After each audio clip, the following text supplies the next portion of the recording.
You are listening to the Disney Dream Girls, an unofficial Disney theme parks podcast, and this is show number 410 for Sunday, the 15th of May, 2022.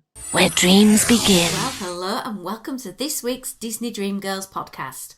Very excited for this week because I get to talk about a subject incredibly close to my heart, something that I have got really fond of, and that is Disney cruising. And I have with me the wonderful, the amazing Erin Foster, who is from the Disney Cruise Line unofficial guidebook series. Hello and welcome back, Erin. Hi, thank you so much for having me again. You are very welcome, because I've announced on the show I've got lots of cruises planned, and I thought, well, who could I ask about them, and who could we ask to answer all of our cruise questions than yourself? I will do my best. I don't know if I have every answer, but I know where to find them if I don't have the answers. So I'll try to help as much as possible. Just to give people who might not be familiar with yourself or haven't heard you on the show before, a little flavour of your expertise.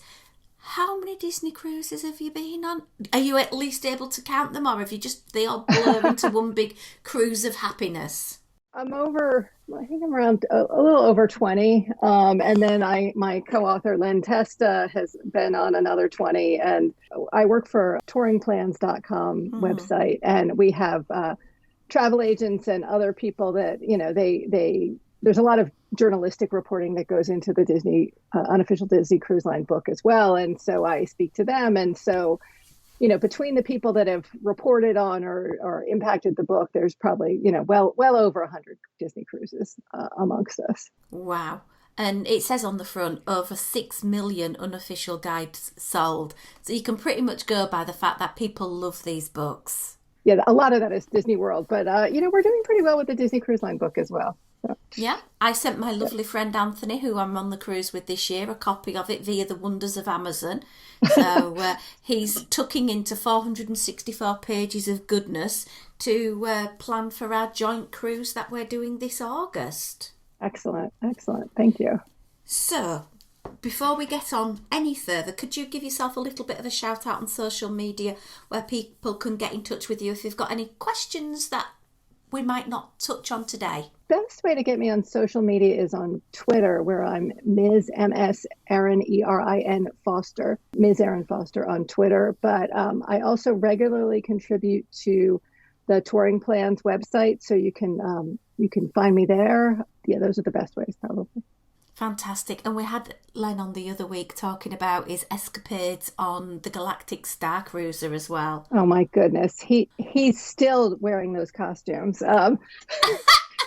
He wore his Galactic Star Cruiser Hank Lonely suit to go on his first ride on the new Guardians of the Galaxy ride at Epcot this weekend. And it's like, okay, there's the crossover nobody needed, but everybody wanted, Oh, my lord. I will be really disappointed if I don't meet him wearing that outfit now, you see. And I want my 10x8 glossy signed by him. We'll try to make that happen for you. My life would be complete. Anyway, let's talk a little bit about the wonderful world of Disney cruises, because this year it's becoming very evident that cruise lines are now adjusting to the new normal, and some things have returned, some things haven't. So would you like to just talk us through some of the things that have returned, some of the things that perhaps have slightly modified, and some of the things we're not quite sure? And I think the main thing for me I'm getting excited about is the prospect of fish extenders. So could you explain to people firstly what they are, and are they back? Fish extenders, I believe, are back. Yes, I've heard a lot of chatter about that online. So let me back up a little and just, I'm sure people know that pretty much all of cruising was suspended for about a year and started coming back in the summer of 2021 with lots and lots of modifications. And every month there's changes and updates. And I want to say maybe 90% of Disney Cruise Line activities are back to pre-pandemic normal. Wow. So you're asking specifically about fish extenders. Fish extenders are a pretty uniquely Disney thing that's run by guests and fans. It's nothing to do with the actual cruise line. But on the four currently existing Disney Cruise Line ships, Dream, Fantasy, Magic, and Wonder, there's a little like a little emblem next to everybody's stateroom door, either in the shape of a fish or a seahorse, and the emblem sort of acts as a little shelf with a indentation behind it, so you can place things like an envelope or hook things onto it. So that's where the word fish comes into it, and people have made things that extend the size of their fish. So imagine like a shoe holder that you would get, like a hanging shoe holder that you would get at a big box store or something with like lots of little pockets. People will hang those on their fish outside their stateroom door to extend it. And on various Facebook and other internet groups for each cruise that guests who are going on those cruises form, they develop sort of like a Secret Santa swap system. So you'll put your name in and you'll get placed in a group of, say, 10 or 12 other staterooms, and you'll sort of secretly give each other gifts in your fish extender. And most of them are small, like a magnet or, like some snack or something like that. Some people get really, really into it and put somewhat elaborate gifts on it. The height of the pandemic, like when cruising returned, Disney really asked people not to do that because they wanted fewer people roaming the halls where they weren't normally staying, and they wanted people touching fewer things. So they put the kibosh on that, but it appears to be back. And so people are now planning fish extender groups again. So if that's something you're into, I would encourage you to look on Facebook and join the cruise group for your sailing and ask about fish extender groups for your trip. Fabulous. We've been talking for over 5 minutes and I've not mentioned food. Let's talk about food on the Disney cruise ships. And one thing that I do know that came back slightly modified was Paulo Brunch. Have you heard anything about it going back to the style it was before with the smorgasbord buffet? I have been asking about that nonstop. Up on the top deck at Cabanas, the buffet, that has gone. For a while, it was sort of more cafeteria service where you would bring your tray and ask for your food item, and a cast member would serve you. That's back to now guests serving themselves. Wow. There were, during the pandemic, pretty substantial modifications to how Paulo handled. Paulo is the adult dining venue where you have to be 18 and you have to make reservations for it, whereas for most of the other restaurants, you don't. Paulo really switched up the way it handled both brunch and dinner. They changed their pricing structure and their form of service.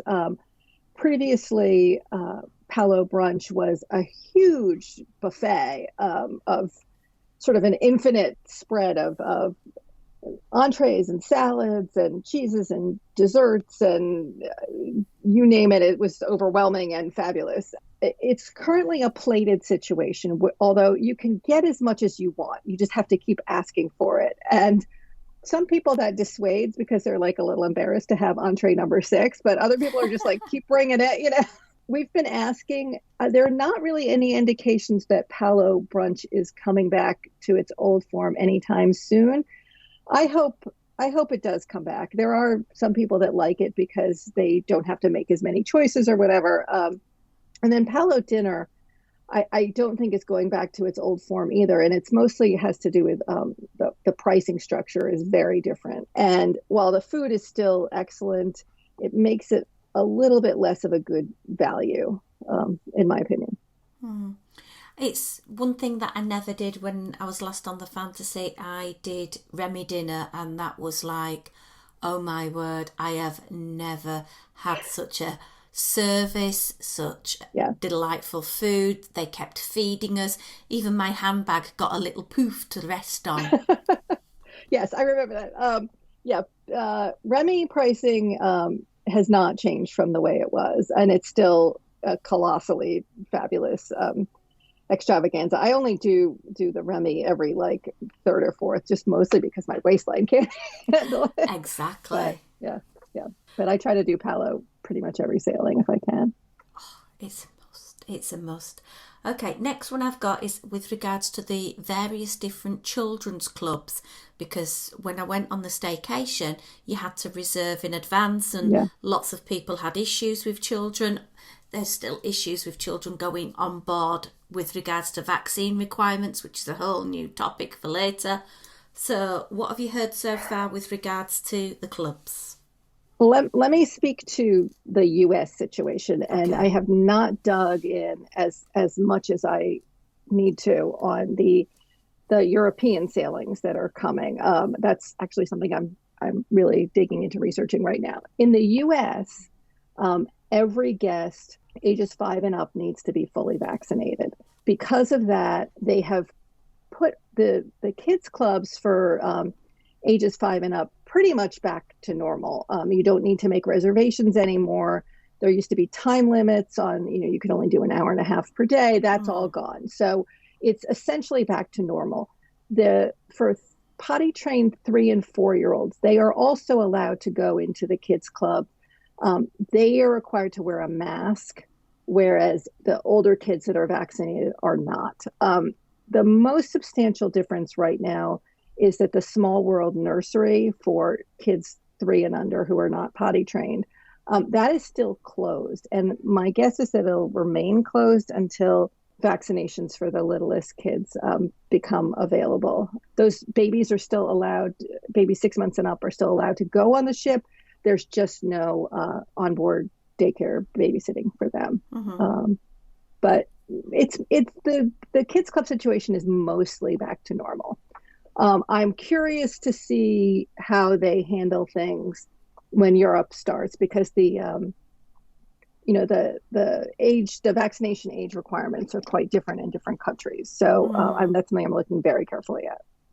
Yeah, it's something that is changing all the time as well, I imagine. Yes, absolutely. And it's a country by country variant, and so yeah.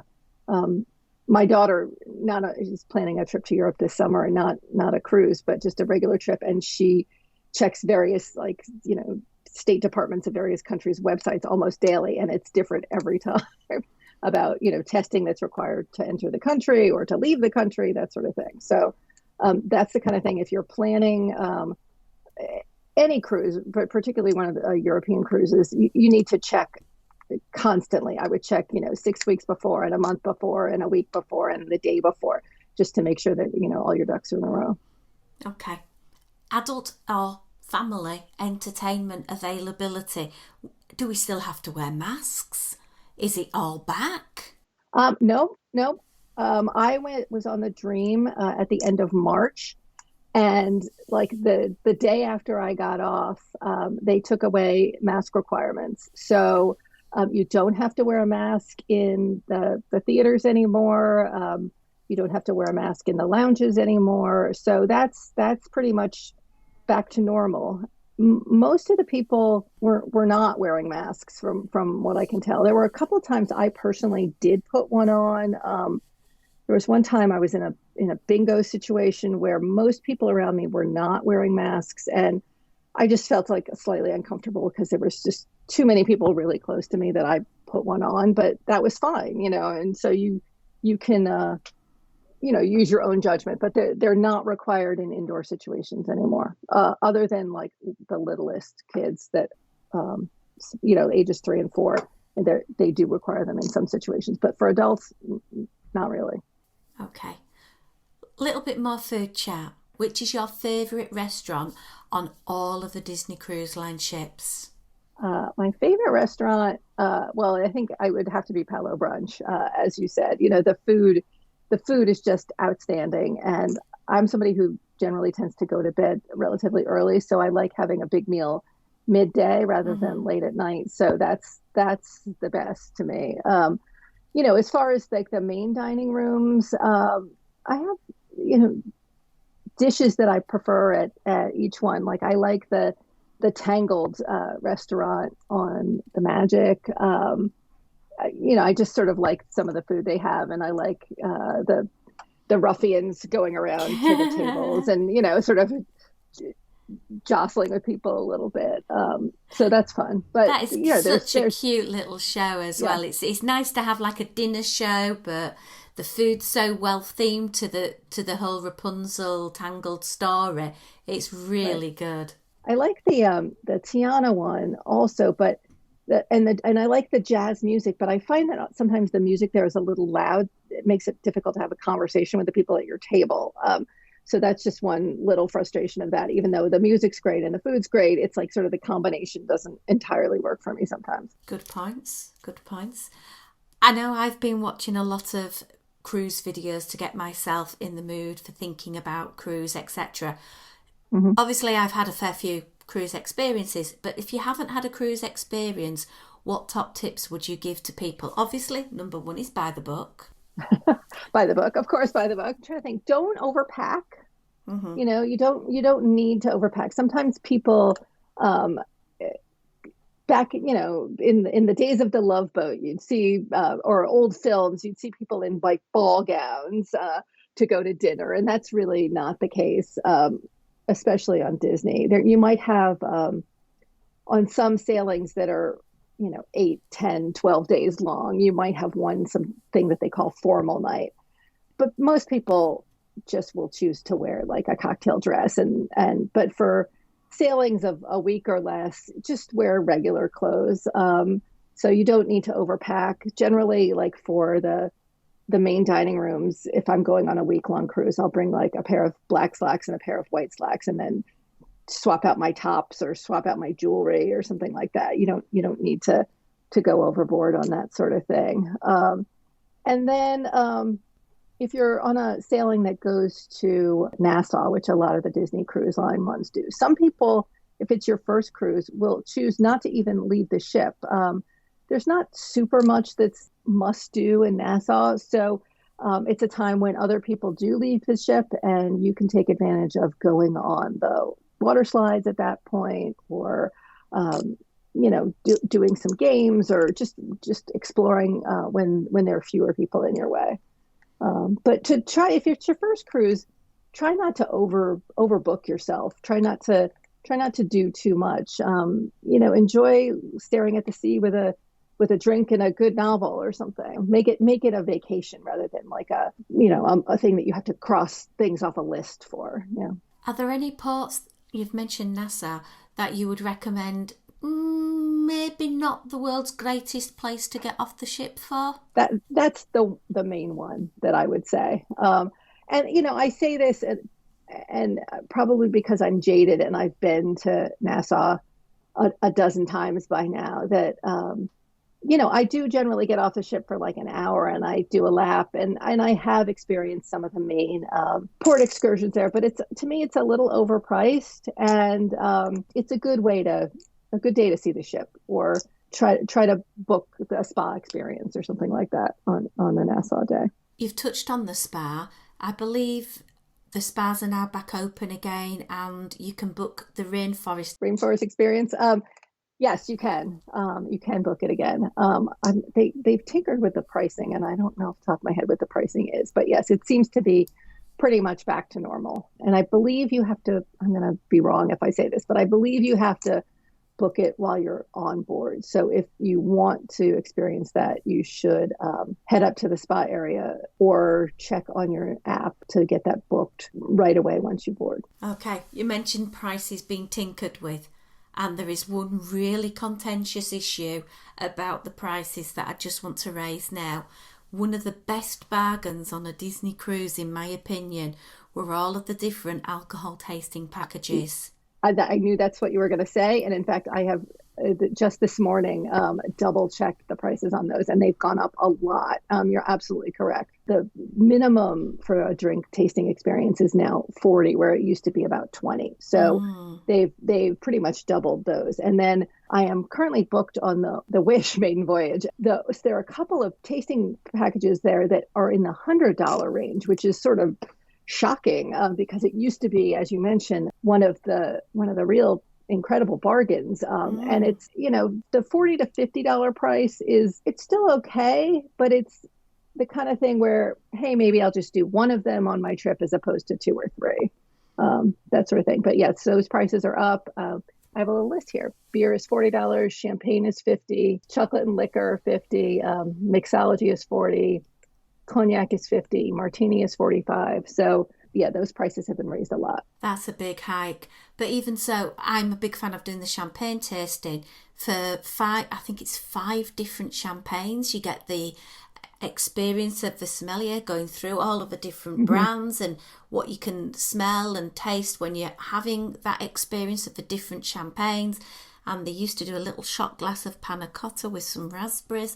I even think at a $40+ dollar price point, it's, how much would you pay for a couple of glasses of champagne from the bar?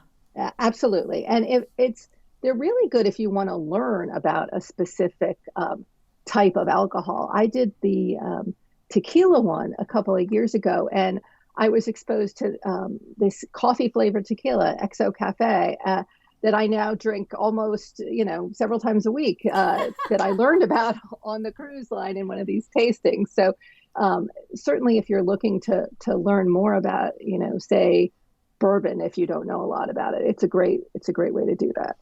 Yeah, true. It's a good point because, mentioning the bar prices as well, a standard Disney cocktail will have the cocktails of the day, etc., are quite pricey. You're looking at upwards of $13.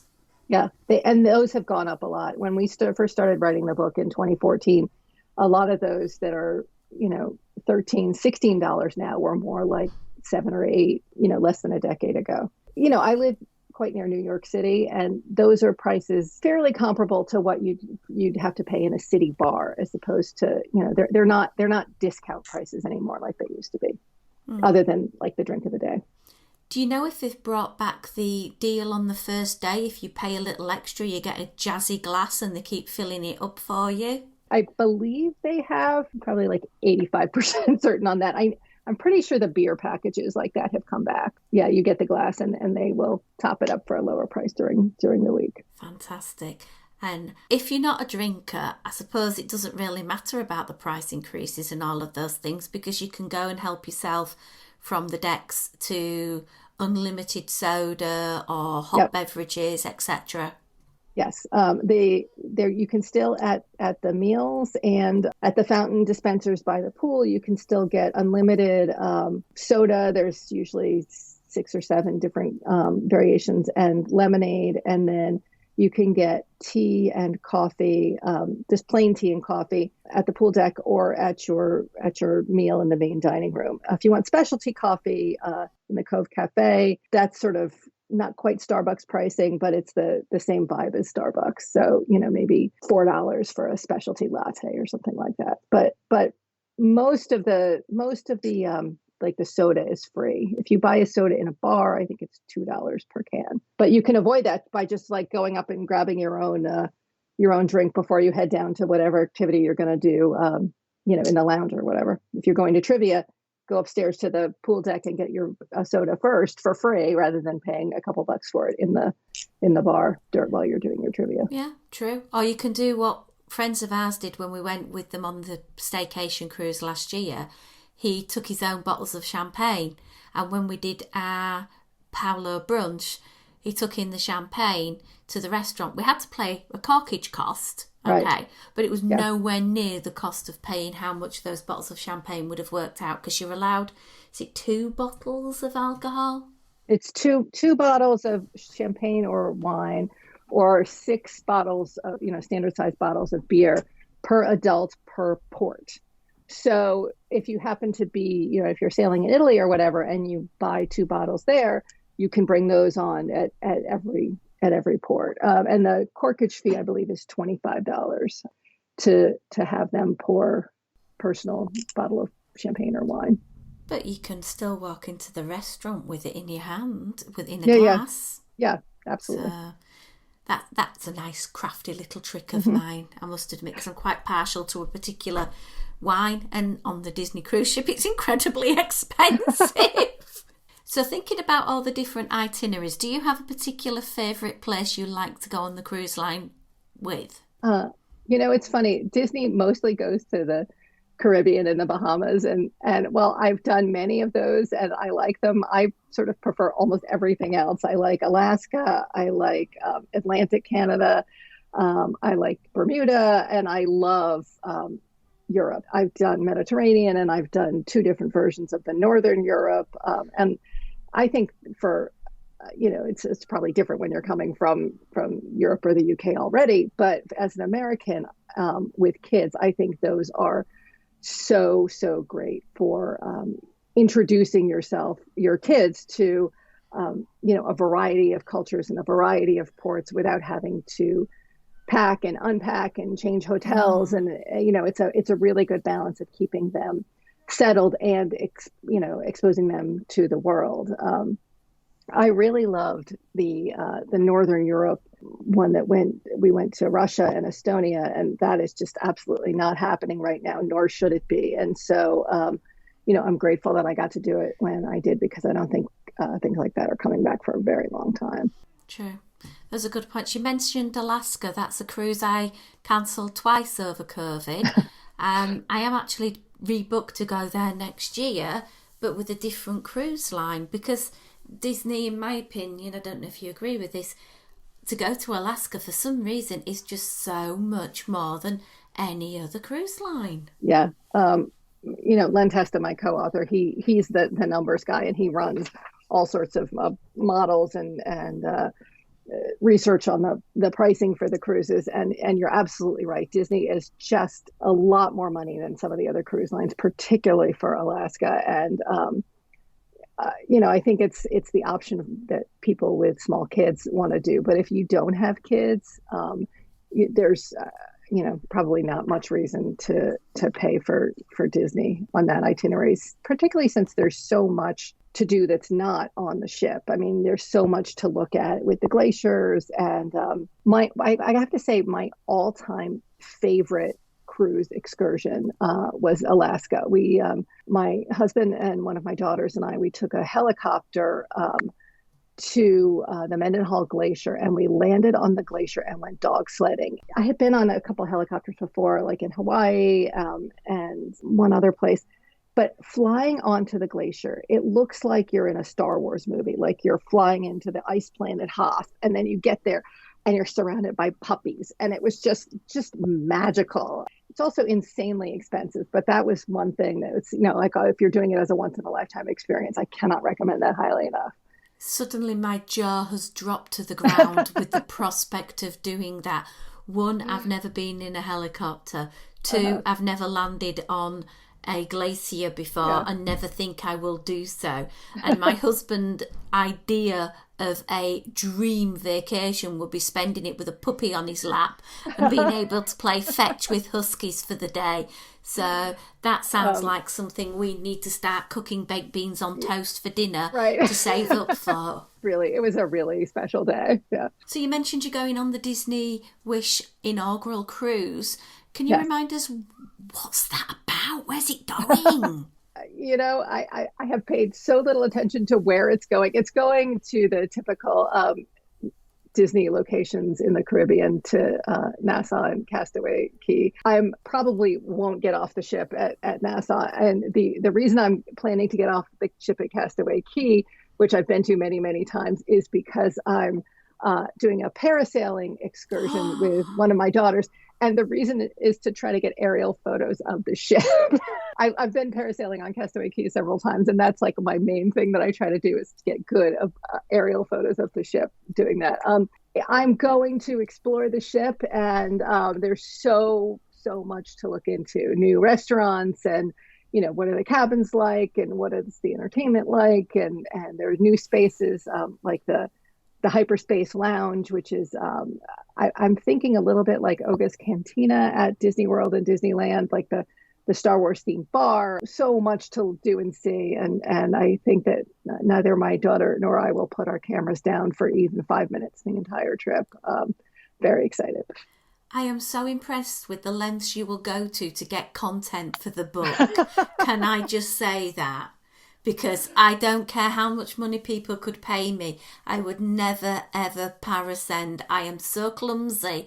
It'd be my paranoid fear of drowning or something, the parachute not opening or whatever. Funny you say that. I have generally a fear of heights, and generally don't love things like roller coasters or stuff like that. About 15 years ago, when Disney World still had parasailing on Bay Lake, I did it because I was on this mission to sort of do everything at Disney World. And it was incredibly peaceful and relaxing and not even a little scary. And I'm someone who really tends towards fear in that sort of situations. And so after that, I've done it on Castaway Key. I'm going to say like 3 other times, but it's peaceful, really peaceful. And I need to get pictures of the ship. Oh, bless you. That I just imagine that now. Just you shouting down to the man in the speedboat. Just one more time round. I need the perfect shot. Well, they don't allow drones on Castaway Key, so that's really the only way to do it. So I'm praying that the weather's good. So you've mentioned one of the highlights of going on any Caribbean cruises is to go to Disney's private island, Castaway Key. Have they brought back the 5K yet? The 5K is running, but it's more like you do it yourself kind of thing, and they'll like sort of hand you a medal, but it's not the same. It's not the same. Everybody starts at once sort of thing. So the route's there, and they'll put out water and they'll give you a medal, but it's not really the same like sort of reimagining of doing an actual race. It doesn't feel very race like, but you can run the 5K. Okay. What are your top tips to do while you're on the island? Have you ever done anything else, such as renting a bicycle or snorkeling? I'm just thinking, something a bit different. We rent bikes almost every time, and that's really, the website will say it's $13 for an hour, but I've never seen anybody sort of question the amount of time you're using. So it's really $13 for the day, and they're a pleasant ride to them. There's like a lookout tower that you can climb and see the entire island. I will often rent a float for, I think it's also $13 or $14 to sort of float out into the water. I've done the Stingray excursion, which is fun, and to me, I find that actually more scary than the parasailing, which I've done a lot of times. I've done snorkeling a couple of times. I've done the glass bottom boat tour, which frankly I didn't love. I don't think it's really worth the money, because they give you like a little Dixie cup of oatmeal to pour over, and then the fish come when that's there, and that lasts about a minute, and then otherwise you're just stuck on this boat. Looking at the same water you could see anywhere, and they charge you, $100 and whatever dollars. Yeah, I've done a lot of things. I've rented like the paddle boats, which is incredibly hard work, actually. I have not done jet skiing. Again, like I find that more scary than the parasailing. But yeah, somebody from our team has done pretty much everything on Castaway Key. Okay. Just curious as well, while we're talking still on the cruise lines, etc., thinking about, I remember doing a tour that was held a couple of times during the 7-night cruise that I did. Are they still offering them, or are they not back? And what about on the first day? Because normally you could sort of tour the kids' nursery, you could tour the spa. Are they back yet? I haven't seen like the official, tour of the ship, but the open houses are back at the kids' club. So if you look at your navigator, you'll see open house at Edge or open house at Oceaneers Lab or whatever. And you can now go, any adult or child can go into those during the open house times. I have done, like, I've sat myself in the, in the captain's seat of the fake Millennium Falcon in the kids club many times. And I did that just in March. You mentioned something else other than the kids clubs. Yeah, there was one led by a cast member, and it was like stern to port or whatever. Right. I know exactly what you're talking about. I don't think that's back. The ship tour. No, it hopefully will be soon.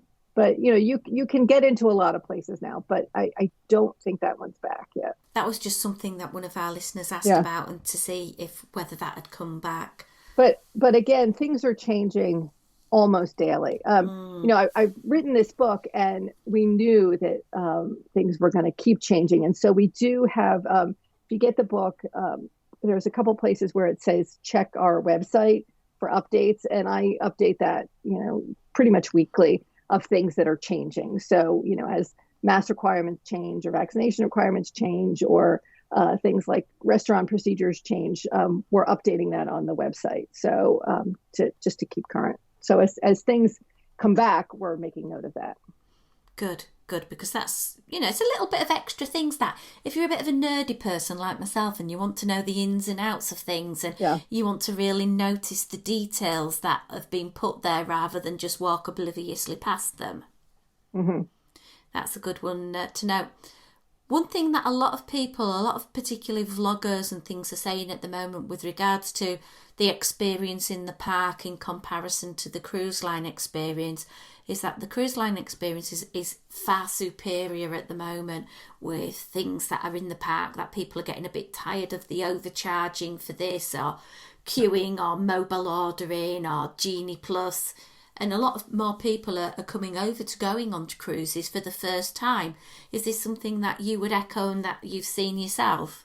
Now that you mention it, I haven't seen it so much, because just like I have seen a lot of people getting frustrated with the parks, including myself a little bit. I think there's still a faction of people that are a little worried about, COVID protocols, or, being stuck at sea. That sort of fear lingers. So while there are many people that are finding the cruise more enticing, I think there's still a population of people that are still a little nervous about cruising. Mm-hmm. But the parks are pretty frustrating right now. I was there for about 10 days in April. You're on your phone a lot. You're trying to get the Genie Plus reservations. You're trying to figure out the lightning lanes. As somebody who, I've been going to the park 7-8 times a year for nearly 20 years, I was an expert, and now I feel like I'm having to relearn everything. And it's a little disconcerting. And as you mentioned, there are lots of upcharges now that didn't used to be there.